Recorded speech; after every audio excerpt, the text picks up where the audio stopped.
Na aula passada, nós começamos a falar sobre a origem dos povos, dando uma introdução geral. Na aula de hoje, falaremos sobre os primeiros 4 filhos de Jafé: Gomer, Magog, Madai e Javã.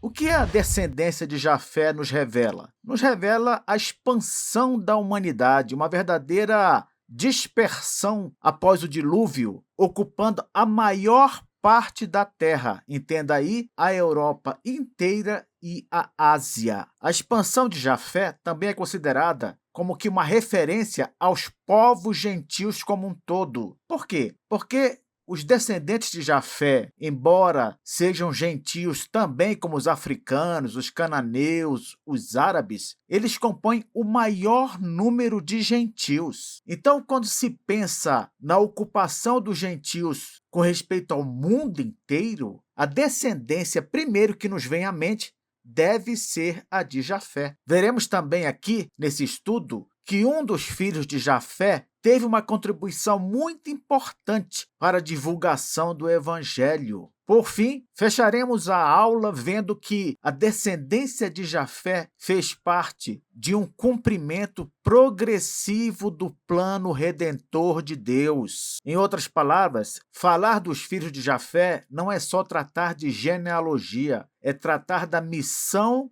global missionária. Aqui temos uma imagem fictícia, é claro, de Jafé, como que refletindo sobre a dispersão de seus descendentes pelo mundo, por toda a Europa e indo para o leste, para a Ásia. Os 7 filhos de Jafé são citados aqui em Gênesis 10, versículo 2. São seus nomes: Gomer, ou Gomer, Magog, Madai, Javã, Tubal, Meseque e Tiras, ou Tirás, conforme algumas traduções. Na aula de hoje, trataremos dos 4 primeiros: Gomer, ou Gomer, Magog, Madai e Javã. É importante observar que Gomer deu origem aos Cimérios, ou aos povos que habitaram as regiões do norte europeu. Magog, por sua vez, deu origem aos citas, que ocuparam o sul da Rússia. Madai originou os medos e persas e os povos iranianos, aqueles que ocupam o Irã hoje. E Javã deu origem aos gregos. E a língua grega, daqui a pouco vamos ver isso, teve uma grande participação na propagação do evangelho. Vamos lá. Gomer ou Gomer deu origem aos Cimérios. Quem foram eles? Foram povos nômades, povos que viviam se deslocando de um lugar para o outro. Eles viveram nas estepes. O que são estepes, professor? São áreas de vegetação rasteira, o que a gente popularmente chama de áreas gramadas. E essas áreas ficavam nas planícies, ou seja, em áreas planas, não montanhosas. Então, era um povo nômade que vivia em áreas planas, cobertas de grama. Para onde foram os cimérios descendentes de Gomer? De modo geral, eles ocuparam o norte da Europa, a parte mais acima do continente europeu. Por isso, são considerados como antepassados dos celtas, dos gálatas étnicos, porque existem 2 tipos de gálatas: os gálatas que nasceram numa região chamada Galácia e os gálatas que viveram numa região de administração romana, que também era uma galácia, vamos dizer assim. E os cimérios, por fim, eram considerados antepassados dos germânicos, os que viriam a dar origem aos alemães, e os nórdicos, aqueles que vivem na parte norte mais extrema da Europa.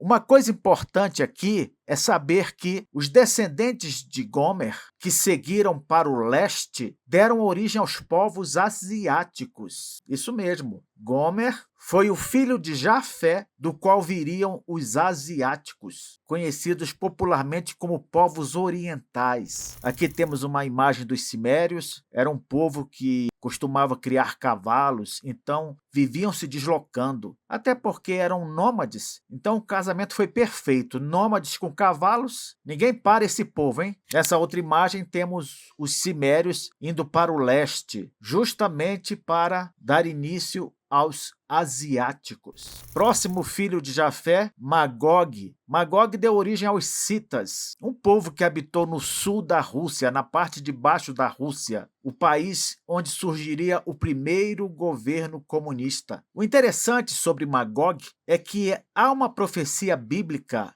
em Ezequiel, citando esse nome, Magog, como símbolo de povos inimigos do povo de Deus. Sabia disso? Magog também aparece em Apocalipse 20 como símbolo dos povos não crentes que, perto do fim dos tempos, marcharão contra a igreja. Professor, se os citas que descendem de Magog viveram no sul da Rússia, foram eles que deram origem aos russos? Não. Embora os russos não descendam diretamente dos citas, os citas participaram da formação do povo eslavo oriental, que este sim deu origem aos russos. De qualquer maneira, os citas tiveram participação no passado da Rússia, sem dúvida. Aqui uma suposta imagem dos citas se preparando para a guerra, querendo transmitir a ideia de que era um povo beligerante, um povo dado a conflitos, guerras e coisas do tipo. Não à toa, como eu falei há pouco, Magog é mencionado na Bíblia como um símbolo dos inimigos do povo de Deus. Agora vamos para Madai,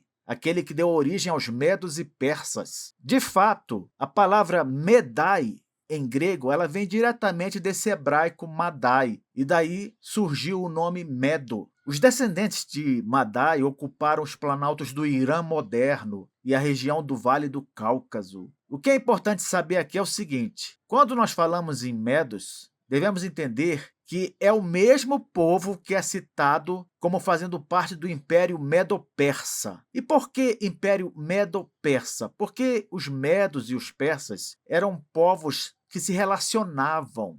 Era como se fossem povos irmãos. E eles foram um dos grandes impérios da humanidade. Madai também deu origem aos curdos, povo que habita até hoje a região do Oriente Médio. Além disso, Madai deu origem aos iranianos, e é de conhecimento comum que os iranianos são herdeiros da civilização persa. Então está tudo mesmo relacionado. Qual a importância bíblica de Madai? A importância é que os seus descendentes, os medos e os persas, participaram diretamente da história bíblica, não é isso? Daniel viveu no período do Império Medo-Persa. Aliás, ele viveu tanto tempo que não só participou do Império Medo-Persa, como também participou do Império Babilônico. Aqui uma imagem de monarcas medo-persas. Para terminar, vamos para Javã, filho de Jafé, aquele que deu origem aos gregos. Foi de Javã que veio o povo de Jônia, que, por sua vez, fez parte da formação da civilização grega. É certo também que eles deram origem àqueles que habitavam naquelas ilhas mais próximas da Grécia, aquelas que ficam no Mar Egeu, por exemplo, entre a Grécia e a Turquia Ocidental, também chamada de Ásia Menor. Agora, atenção, Javã não tem nada a ver com a ilha de Java, na Indonésia, uma ilha que fica no Sudeste Asiático. Por que não, professor? Ora, porque se fica na Ásia, então os povos dali se originaram dos descendentes de Gomer. Lembra que eu falei no início da aula? E não dos descendentes de Javã. Aqui uma imagem de alguns gregos conversando, parte da região grega. Quero dar um destaque aqui justamente ao idioma grego e sua contribuição para o Evangelho. Nós sabemos que a língua grega é a língua do texto do Novo Testamento. Essa foi uma contribuição muito importante por parte dos descendentes de Javã. Além de o grego ter sido usado para escrever o Novo Testamento, como ele era uma língua internacional na época, foi também o idioma utilizado para a pregação do Evangelho pelo mundo conhecido de então. Então, note o plano soberano de Deus, que usou a língua grega tanto na escrita quanto na pregação de sua palavra. E este foi um plano elaborado desde a eternidade passada, antes mesmo de Deus criar qualquer coisa. Aqui uma imagem final mostrando dois cristãos pregando o evangelho na língua grega e aqui, no canto inferior esquerdo, um exemplar da escritura do Novo Testamento em grego. Na próxima aula, falaremos sobre os 3 últimos filhos de Jafé.